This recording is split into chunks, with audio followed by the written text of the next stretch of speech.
Halo, berjumpa lagi kita dalam pembelajaran daring atau dalam jaringan. Pada kesempatan kali ini, kita akan membahas tentang materi kelas 4, yaitu tema 3, peduli terhadap makhluk hidup, subtema 1, hewan dan tumbuhan di lingkungan rumahku, pembelajaran 1. Pada pembelajaran daring kali ini, kalian akan saya temani. Sebelumnya, perkenalkan nama Ibu Rizky Triwidiastuti. Ibu berasal dari Universitas Kristen Satya Wacana. Nah, bagaimana kabar kalian semuanya? Sehat-sehat semua ya? Masih semangat gak pembelajaran daringnya?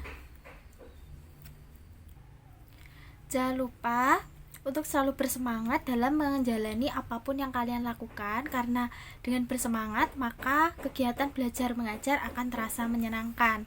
Nah, sebelum kita masuk ke dalam pembelajaran, Ibu minta kalian mempersiapkan alat-alat tulis dan juga buku tulis untuk nanti mencatat hal-hal penting atau materi yang Ibu sampaikan. Sebelum kita memulai pembelajaran pada kali ini, alangkah baiknya kita mulai dengan berdoa. Berdoa menurut agama dan keyakinan masing-masing. Mulai.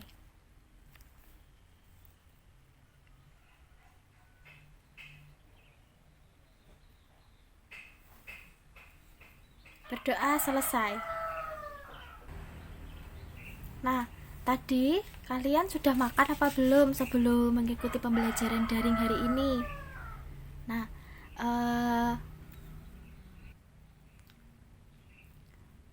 kalian sebelum memulai kegiatan atau memulai aktivitas apapun, jangan lupa untuk makan terlebih dahulu, karena makan dapat meningkatkan energi atau menjadi sumber energi bagi tubuh kita. Nah, apakah kalian tahu sumber energi yang paling utama dalam tubuh kita itu apa? Ya, salah satunya adalah karbohidrat. Karbohidrat berasal dari karbohidrat adalah salah satu sumber untuk membangun energi dalam tubuh kita. Nah, karbohidrat dapat kita temukan dalam makanan yang biasa kita konsumsi sehari-hari, seperti jagung, beras, nasi itu beras ya, ubi-ubian, kentang. Nah, semua yang Ibu sebutkan tadi adalah contoh-contoh makanan yang mengandung karbohidrat. Nah, berikut adalah gambar dari padi. Padi merupakan salah satu sumber makanan yang banyak mengandung karbohidrat. Di daerah kita, padi atau beras masih sering dikonsumsi oleh masyarakat kita karena padi atau beras mudah ditanam di lingkungan kita. Dengan padi ini masih banyak dikonsumsi oleh masyarakat kita karena di daerah kita, khususnya persawahan di daerah kita, padi ini sangat masih mudah ditanam serta tidak susah atau tidak sulit dalam perawatannya.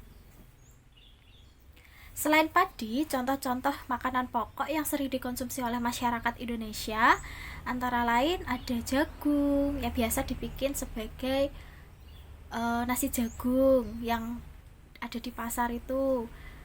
Lalu contoh lain ada sagu. Sagu juga termasuk makanan pokok yang masih dikonsumsi. Kalau sagu ini masih sering dijumpai oleh masyarakat Papua, di mana sagu ini biasa dibikin makanan yang bernama papeda. Nah, nanti tugas kalian adalah melakukan wawancara untuk menggali informasi kepada seorang tokoh. Kalian bisa melakukan wawancara dengan ibu, ayah, atau kakak kalian menggunakan pertanyaan yang mengandung unsur adiksimba. Nah, nanti Ibu jelaskan adiksimba itu apa. Nanti tugas kalian adalah menggali informasi dari seorang tokoh mengenai makanan pokok yang ada di Indonesia. Kalian bisa memilih salah satu yang Ibu sebutkan tadi. Ada padi, ada jagung, ada sagu. Kalian bebas milih. Nah, untuk nanti akan ditanyakan dalam wawancara, pertanyaan yang kalian ajukan harus mengandung unsur adiksimba. Nah, sekarang kalian perhatikan adiksimba itu apa. Jadi, Adiksiba itu adalah suatu singkatan dari A yang berarti apa, di mana, K kapan, C siapa, M untuk mengapa, dan B untuk bagaimana. Contoh kalimat tanya nanti akan kalian tanyakan seperti ini. Contoh dari kalimat tanya apa? Apa makanan pokok yang biasa dikonsumsi masyarakat Indonesia? Nah, tadi kan sudah Ibu jelaskan apa saja makanan pokok. Yang kedua, di mana? Contoh dari pertanyaan di mana adalah di manakah tanaman tersebut biasa tumbuh? Jawaban bisa dataran rendah atau dataran tinggi. Nah, jadi pertanyaan di mana ini akan menghasilkan jawaban suatu tempat. Yang ketiga, kapan? Kapan? Contoh dari pertanyaan kapan adalah kapankah waktu menanam tanaman tersebut. Jadi kapan itu bertanya tentang waktu. Siapa? Siapa yang memproduksi makanan tersebut? Mengapa? Nah, pertanyaan mengapa ini, mengapa penting mengkonsumsi makanan tersebut? Contohnya, mengapa kita penting mengkonsumsi beras? Karena tadi beras merupakan salah satu penghasil karbohidrat terbesar. Yang terakhir adalah bagaimana. Bagaimana ini, contoh dari pertanyaan bagaimana adalah bagaimana cara menjaga keseimbangan tanaman tersebut. Jadi contohnya tadi padi atau beras. Jadi untuk menjaga kelangsungan dari beras, apa saja yang dapat dilakukan? Perawatan apa saja yang dapat dilakukan untuk menjaga keseimbangan beras? Selanjutnya, kita akan mengenal kondisi geografis yang ada di Indonesia. Jadi di Indonesia kita mengenal yang namanya dataran rendah dan dataran tinggi. Apa sih dataran rendah dan dataran tinggi itu? Jadi dataran rendah adalah suatu wilayah dengan ketinggian kurang dari 200 meter dari permukaan laut. Jadi dataran rendah itu adalah suatu wilayah atau suatu tempat yang ketinggian tempat tersebut tidak lebih dari 200 meter diukur dari atas permukaan laut. Sedangkan dataran tinggi adalah suatu wilayah yang memiliki ketinggian lebih dari 700 meter di atas permukaan laut. Jadi dataran tinggi ini adalah suatu wilayah yang memiliki ketinggian 700 meter yang diukur dari atas permukaan laut, di mana contoh dari dataran tinggi ini seperti pegunungan. Kalau di daerah kita, yang dekat dengan daerah kita itu yang dataran tinggi itu seperti Telomoyo, terus Gunung Ungaran, itu termasuk dataran tinggi. Nah, berikut contoh dari kenampakan alam dari dataran rendah. Kalian bisa saksikan contoh gambar dari kenampakan alam dataran rendah itu seperti apa. Di situ ada pantai, ada sawah. Biasanya dataran rendah itu menghasilkan hasil bumi seperti beras, jagung, kelapa.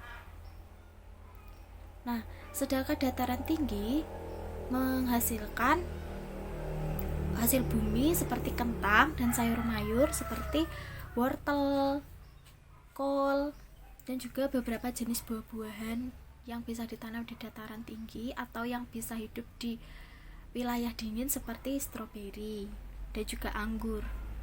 Nah, hari ini kita sudah belajar tentang beberapa jenis makanan pokok yang mengandung banyak karbohidrat. Seperti contohnya tadi ada padi, ada sagu, ada jagung. Nah, selain itu kita tadi juga belajar tentang dataran rendah dan dataran tinggi, serta hasil bumi yang dihasilkan antara dataran tinggi dan dataran rendah itu biasanya seperti apa. Tadi kita juga sudah belajar. Nah, tadi kita juga belajar tentang beberapa pertanyaan yang dapat diajukan untuk memperoleh informasi dari seorang tokoh, yaitu Adiksiba tadi. Nanti kalian bisa melihat lagi videonya. Sekian pembelajaran kita pada kesempatan kali ini. Pesan ibu, kalian jangan lupa untuk selalu belajar. Walaupun kegiatan pembelajaran dilakukan secara online, tapi kalian harus tetap semangat. Jangan lupa belajar, jaga kesehatan. Sampai jumpa pada kesempatan pembelajaran kita pada kesempatan berikutnya. Sekian dari saya, terima kasih.